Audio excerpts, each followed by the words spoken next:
context very nicely for the, the Australian side to actually talk about how we can address these issues and how that system is there. I think we're going to begin with Bob. Thank you, Dilip, and thank you, delegates.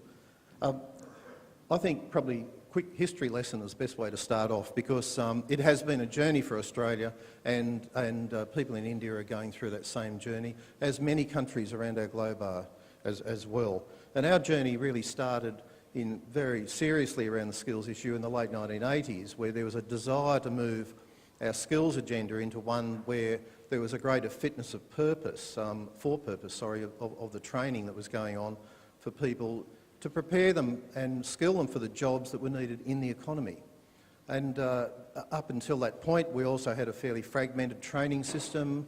Australia doesn't have quite as many states as India, but we talk about the 8 nations of Australia sometimes as the separate states and territories.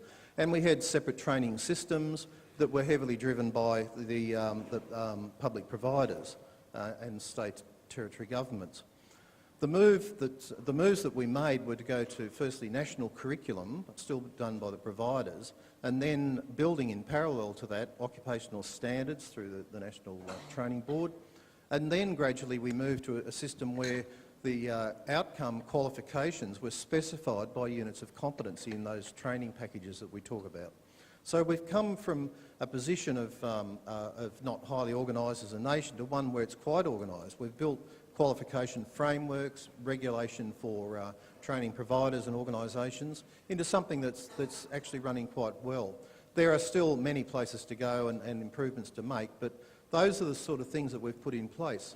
And from that then, from an industry perspective, we've been able to have quite a few gains. Things like, for industry, which is the broader industry, collection of enterprises and so on operating within an industry sector, they see that the skills that are commonly identified are now available nationally and consistently. For an enterprise, the skills that are developed through the training system provides, skilled workers for the enterprise, for its profit making and productivity and so on. For the individual workers, they have a nationally recognised qualification or set of skills that are recognised that are also transportable as well. So there are some really significant benefits. But I think one of my roles in previous lives was in quality assurance, and the key thing that I learned about that is about quality actually is about fitness for purpose. You can then build excellence on top of that, but until something is fit for purpose, you will never reach an excellence or point of excellence.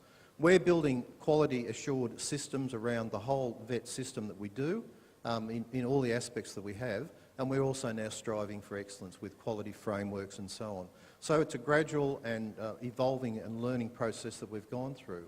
And I think a lot of the things that we've learnt, given another go, we wouldn't do that, we'd go somewhere else. But there's been some really strong things that we've gained from that.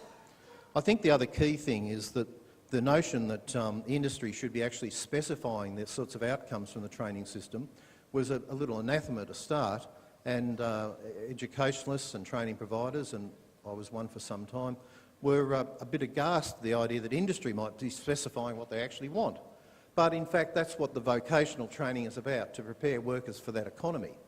And the notion of industry leadership, then we had national industry training advisory bodies or boards made of industry people, supported by government, and gradually we've evolved the industry skill council model, the sector skills councils, through the 2000s. And again, we're growing there. But I think that the key thing is that industry identifies and sees where it can fit in there. Not every enterprise engages, but many certainly do. Large organisations, small organisations, national ones can have a greater reliance on the outcomes from that training that they're getting. So there's been some really significant benefits for industry. They've got their hand in what's going on. They have some skin in the game, as we say as well, in many cases, where they act as a co-contributor towards the cost of the training, and they're getting the value for money that they see coming out of it. It takes time, it takes confidence building and growth, but it certainly has significant benefits for industry, for enterprises, enterprise owners, and certainly for employees and workers in those companies. So there's some great benefits that are going in there. Quality and build excellence on top of that. Thank you. Thank you, Bob.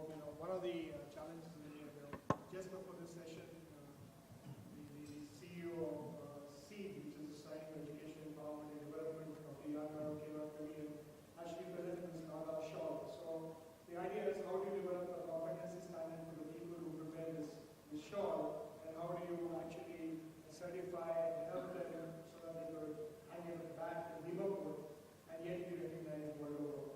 He said that how can these shawls actually find a market in Australia?